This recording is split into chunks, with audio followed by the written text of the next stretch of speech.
हजरात, हालात बिगड़ चुके हैं। अब्राहम अकॉर्ड का मेंबर यूएई यानी दुबई। अब्राहम अकॉर्ड एक ऐसी डील जिसके अंतर्गत अरब देशों ने इजराइल से हाथ मिलाया हुआ है। अब एक लंबे समय के बाद दुबई ने धमकी दी है इजराइल को कि अगर आपने वेस्ट बैंक पर कब्जा किया, फिलिस्तीन के इलाकों पर कब्जा किया, तो इससे इजराइल के साथ जो हमारी डील है, अब्राहम अकॉर्ड है, वो ख़राब हो जाएगा।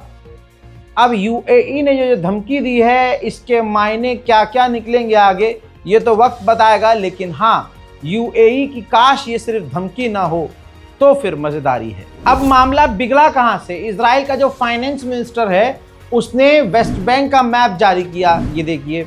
और वेस्ट बैंक का मैप जारी करते हुए उसने बताया कि हम वेस्ट बैंक के लगभग 82% इलाके पर कब्जा कर रहे हैं। बाकी बचे हुए 18% जो वेस्ट बैंक का इलाका होगा वही फिलिस्तीन के पास होगा। बाकी मैक्सिमम इलाका हमारे पास रहेगा। ये जो उन्होंने मैप जारी किया, इसी के बाद यूएई और दूसरे अरब देश भड़के हैं। वहीं इजराइल के फाइनेंस मिनिस्टर ने पूरी तरह से दादागिरी दिखाई। कहा कि वो कहते थे और लोग कहते हैं कि अगर हमने वेस्ट बैंक पर कब्जा किया तो पूरा मिडिल ईस्ट फट जाएगा।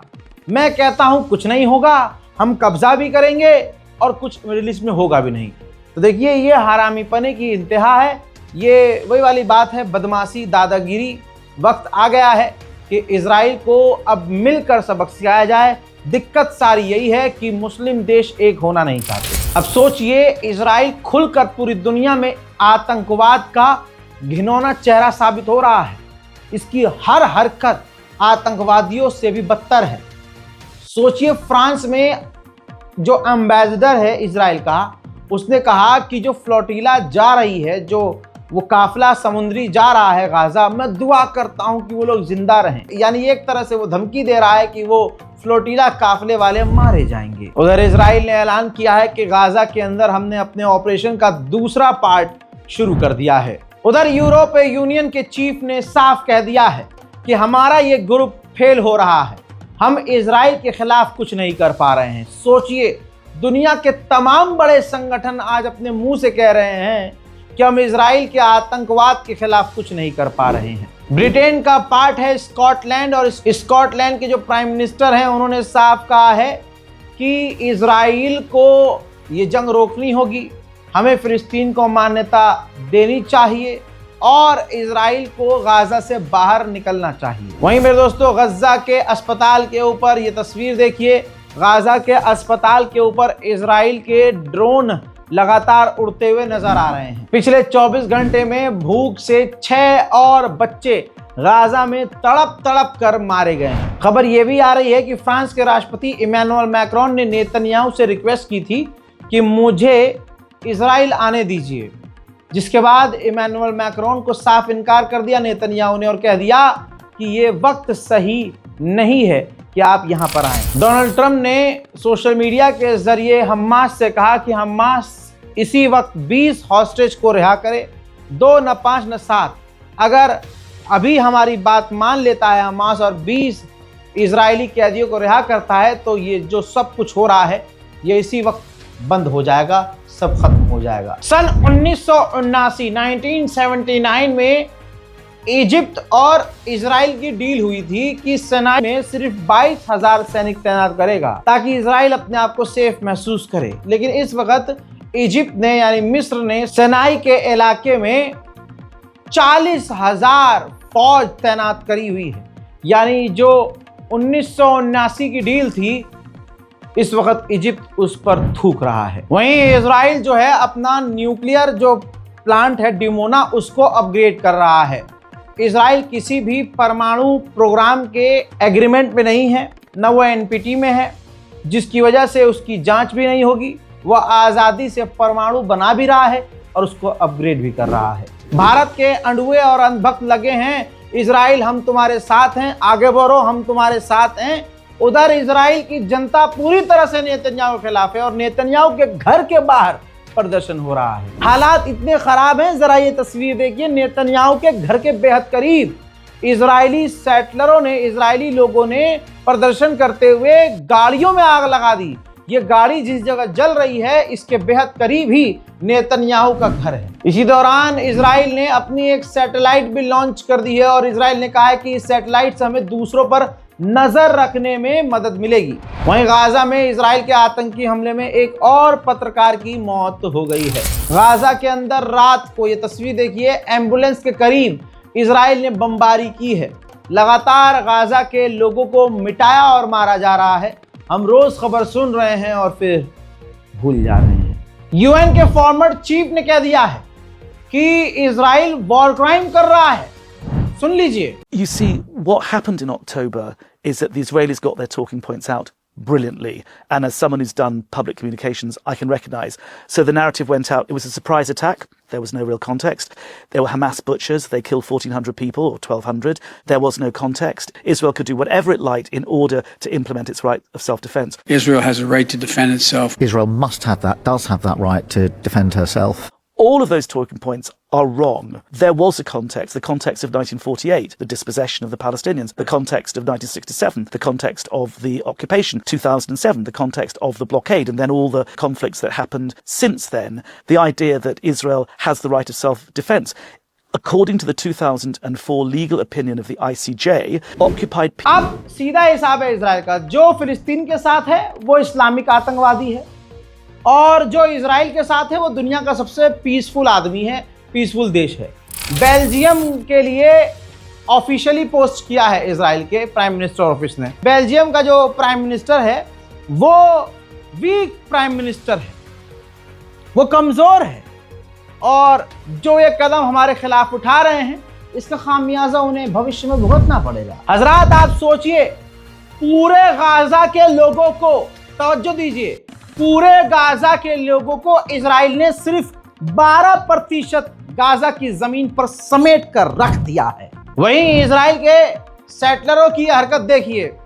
जो गाजा के अंदर मदद भेजी जा रही थी, इजराइल के सेटलर्स उसे तोड़ रहे हैं और तबाह कर रहे हैं। हजरात, वहीं इजराइल के ऑफिशियल जो हैं, ये तस्वीर देखिए, फिलिस्तीन के वेस्ट बैंक में मकानों को लगातार तोड़ रहे हैं। अगली तस्वीर देखिए, ये फिलिस्तीनियों की ज़मीन है जिस पर इजराइलियों ने अपने जानवर छोड़े हुए हैं। अगली तस्वीर देखिए, ये फिलिस्तीनी का घर है जिसके घर पर इजरायली सेटलर्स खुलेआम दिन दहाड़े घुसकर कब्जा कर रहे हैं। आतंक बढ़ चुका है। ये देखिए, फिलिस्तीन में अल्लाह अकबर, मुर्दा मुसलमानों, देखो फिलिस्तीन में वेस्ट बैंक में मस्जिद की मीनार को, मस्जिद को शहीद किया जा रहा है। ये जो आज सब कुछ खुल्लम खुल्ला हो रहा है, ये हमारी चुप्पी और ये अरब के हरामीपने और गद्दारी की वजह से। ये देखिए, बैतुल मुकद्दस में हजारों की तादाद में यहूदी आज फिर घुसे और उन्होंने अपने धर्म के हिसाब से प्रेयर की। उधर इजराइल के अंदर भी शांति नहीं है।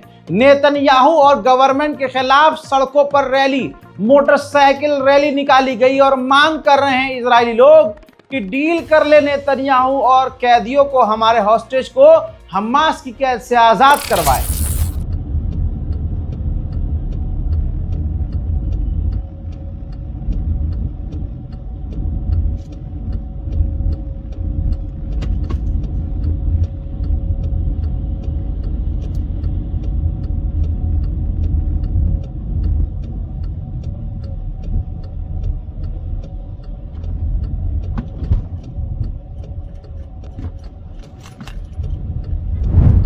इजराइल की जासूसी एजेंसी शिन बेट ने दावा किया है कि हमने एक फिलिस्तीनी को गिरफ्तार किया है जो इजराइल के कट्टरवादी नेता बेंजीवीर को कत्ल करने वाला था।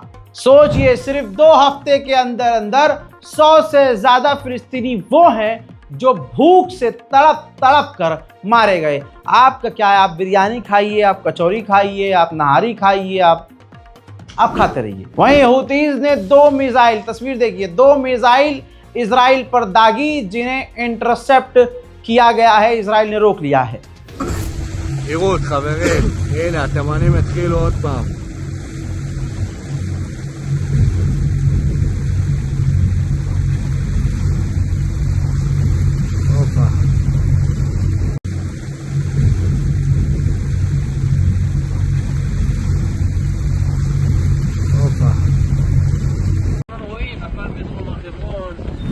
लेकिन इंटरसेप्ट करते वक्त की ये तस्वीर है।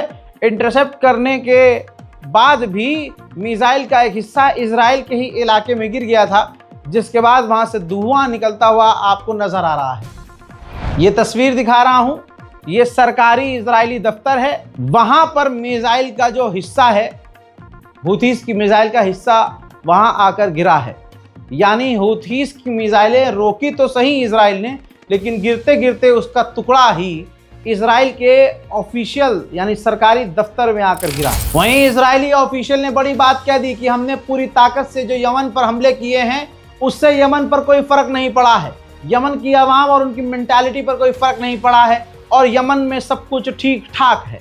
यानी हूथीस के जो लोग मारे गए हैं वो तो मारे गए हैं, लेकिन यमन न डर में है, न यमन की सरकार टूटी है, न वहाँ के लोग घबराए हुए हैं, न वहाँ का कुछ नुकसान हुआ है। हूथीस का एक कमांडर जिनका इंटरव्यू सामने आया, जिसमें वो कह रहे हैं कि हम खून का बदला खून से लेंगे, इजराइल ने जो हमारे लोगों को मारा है हम उसका बदला जरूर लेंगे, हर हाल में लेंगे।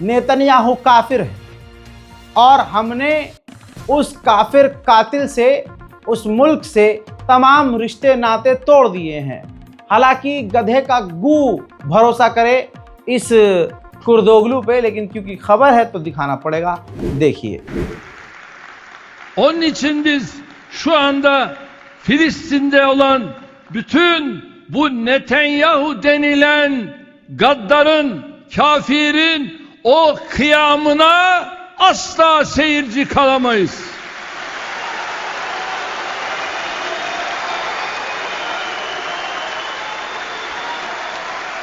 हजरात, पहली बार जब से यह जंग चल रही है, पहली बार इजराइल की फौज ने इस बात को एडमिट किया है, माना है कि हाँ, हमारे जो 40% जो बिल्डोजर है वो काम करने लायक नहीं है, क्योंकि उसके हार्डवेयर, उसके पुर्जे जो देश जर्मनी, फ्रांस, ब्रिटेन दिया करते थे वो दे नहीं रहे हैं।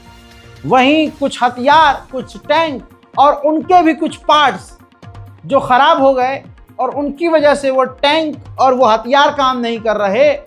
हमें दिक्कत हो रही है, हथियारों की कमी हो रही है, हमारे टैंक, बिल्डोजर खराब हैं।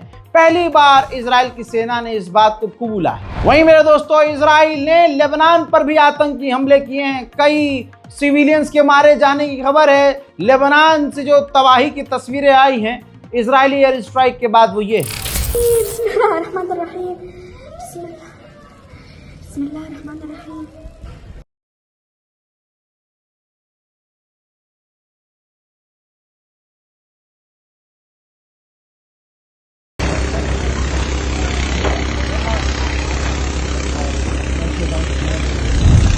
लेबनान में ही सुनिए, लेबनान में ही जो यूएन की फौज है, अंतर्राष्ट्रीय फौज है, उसकी टुकड़ी के करीब इजराइल की फौज ने 4 बम गिराए, ग्रेनेड, जिसमें यूएन का एक फौजी घायल है। और यूएन यानी पूरी दुनिया हिजड़ों की तरह चूड़ी पहन के ताता थैया कर रही है।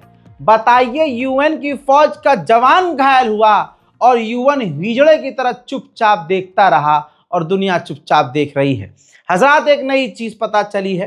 ये जो बारकोड हम लगाते हैं, जिनका नाम अली रजा है हमारे साथी, और सेविंग अकाउंट है, इनके बैंक वालों ने जानकारी दी कि स्कैनर पर अगर आप स्कैन करके आप पेमेंट करेंगे तो वो मैक्सिमम 2000 रुपया जाएगा, उससे ऊपर नहीं जा सकता। लेकिन जो स्कैनर के नीचे हमने आपको अकाउंट नंबर और IFSC डिटेल दिया है और नाम अली रजा बता दिया है मैंने आपको, अगर आप डायरेक्ट पेटीएम से और जो ऐप से, गूगल पे से भी डायरेक्ट बैंक अकाउंट पे क्लिक करके बैंक अकाउंट नंबर डाल के IFSC डालकर अगर आप पेमेंट करेंगे तो उसमें आप कितना भी अमाउंट डाल सकते हैं, उसमें कोई लिमिटेशन नहीं है।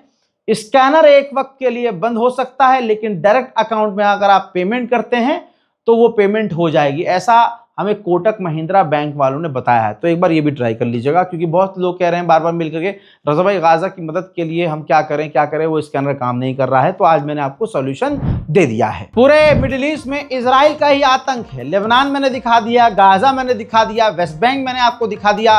आइए अब मैं बात कर रहा हूं सीरिया की। सीरिया में दमिश्क के करीब इजराइल के एक ड्रोन ने हवाई हमला किया है, बमबारी।